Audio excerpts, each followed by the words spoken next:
Hello guys. Hello, this is for Leo. Leo, welcome dito sa aking channel, Kapalaran A Tay. Welcome guys.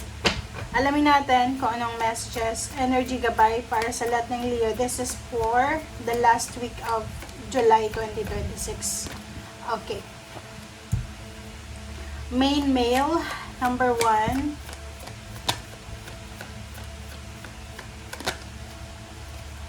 Okay, next is magnanakaw. Okay, Leo.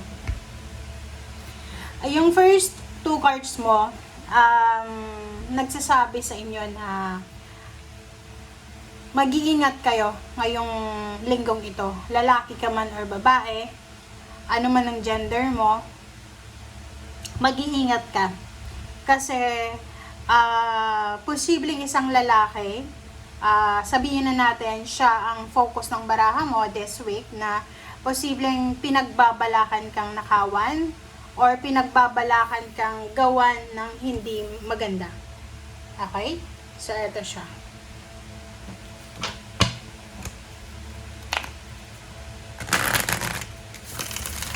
So, you need to be careful.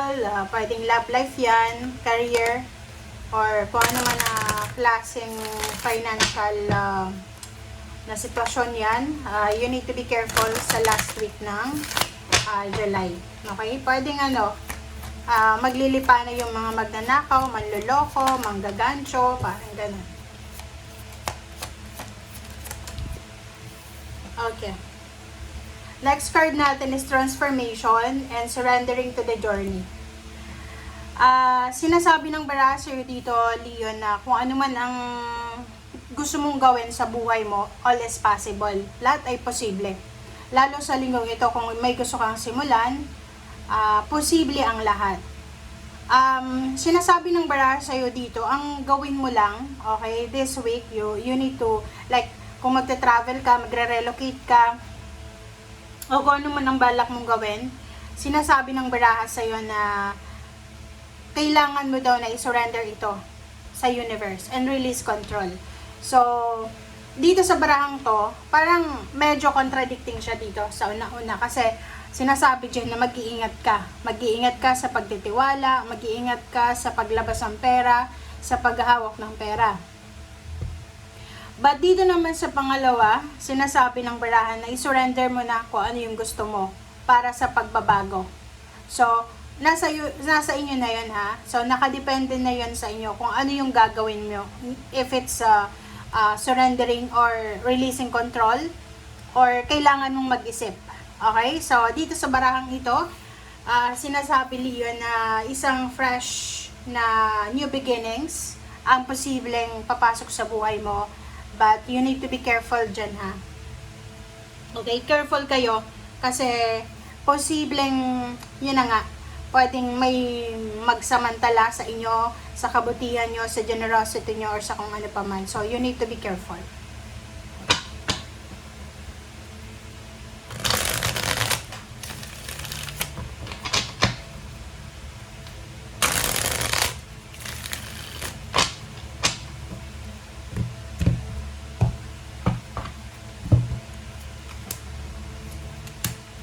Okay. First two cards sa third deck natin ay Six of Pentacles and Page of Pentacles.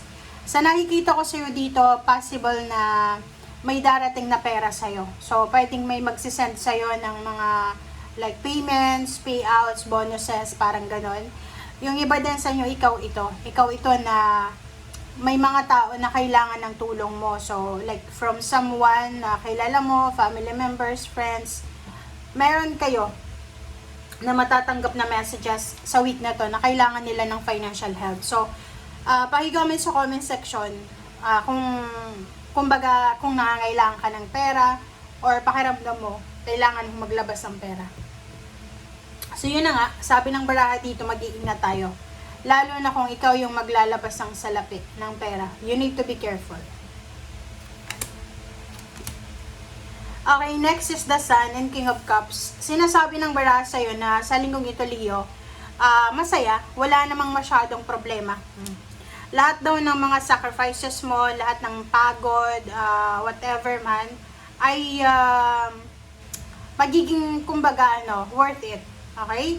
So, sabi ng baraha sa'yo dito, huwag ka daw masyadong mag-alala, huwag kang masyadong ma-stress sa kung ano pa man ang nangyayari sa paligid mo, ano man ang nagbabago, ano man ito na nangyayari sa paligid mo. Okay? Sinasabi ng baraha, lahat ng sacrifices nyo, lahat ng ginagawa nyo ay may kapalit yan na outcome, positive outcome.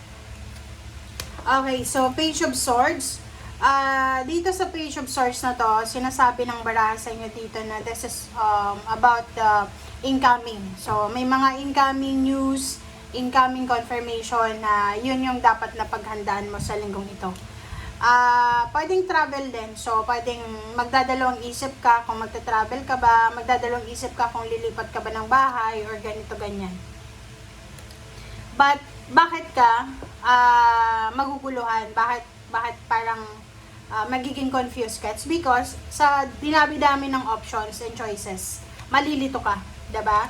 So, sinasabi ng baraha sa'yo dito para hindi ka magsisi sa bandang huli, kailangan natin pag-isipan talaga. Pag-isipan mo lahat ng mga gagawin mo sa buhay this week. Lalo na kung may involved na pera or travel. Impress. Yun. This is the transformation and the release control. So, sinasabi ng baraha sa inyo na there's a recovery ng health. Kung may mga health issues kayo, fresh new ideas, fresh new beginnings. Basta maraming fresh start na mangyayari sa buhay nyo. So, dito sa barahang to, sinasabi na kung ikaw ay babae, gusto mong mabuntis, or kung ikaw ay lalaki, gusto mong bumuo ng family, sinasabi ng barahan na there's an opportunity sa linggong ito na darating. So, maraming mga good news na posibleng darating sa inyo. Yung iba din sa inyo dito, Leo, makakapag-isip kayo na mag-ipon ng pera sa linggong ito. Parang may isip mo, kailangan kong mag-ipon ng pera. Kailangan kong mag-ganito, ganyan. So, yun. So, kung ilang beses ka nang nag-iisip, nagpaplano na mag-ipon ng pera, mag-invest, or magnegosyo, sinasabi ng barahan na to na this week is perfect timing na siya para sa'yo. Okay? Kasi alam nyo guys, kung palagi lang plano, walang mangyayari dyan. So, dito sa barahang ito, sinasabi na wag na tayong maghintay ng maghintay sa wala. Okay? Ngayon pa lang, gumawa na tayo ng actions. Ngayon pa lang, gumawa na tayo ng paraan. Okay.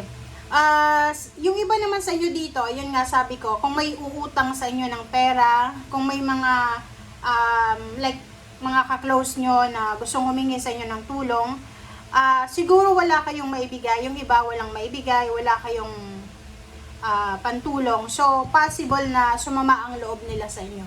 Or pwedeng ikaw, kung may kailangan kang tulong, sasama ang loob mo. Okay, so dito naman, Magician and the Chariot. Magician and the Chariot. So, sa dalawang barahang yan, sinasabi ng baraha, isang napakabilis. Okay, isang napakabilis na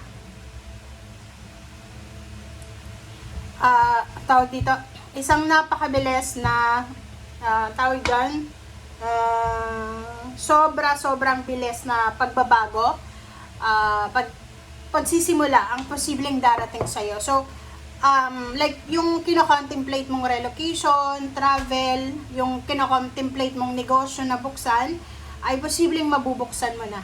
Okay? And another guys, sinasabi ng baraha sa inyo dito na mag-focus kayo sa kung ano yung importante sa ngayon. Okay? Focus kayo. Kung halimbawa yung gusto nyo is makapag-ipon ng pera, magkaroon ng financial success, trabaho, or kung ano pa man negosyo, doon daw kayo dapat mag-focus sa ngayon. Okay? Huwag tayong masyadong, huwag nating sayangin yung oras, panahon, para sa mga walang kwentang bagay. Focus ka. Etong Four of Swords, tsaka the World card, sinasabi ng barahan na lahat ng mga sacrifices mo, lahat ng mga pagtitiis mo, ay malapit nang matapos yan. So, wala kang dapat na alalahanin. So, darating ang araw na lahat ng mga plano mo ay mamamanifest mo yan. Sa ngayon, sabi ng baraha, nasa cultivating period ka. Cultivating to ha. So, kailangan mong magsipag, kailangan mong maging consistent, kailangan mong maging persistent sa kung ano man ang gusto mo. lalo na kung tungkol ito sa finances. Umiwas sa gulo, umiwas sa toxic, umiwas sa mga walang kwentang bagay. Thank you guys. Bye!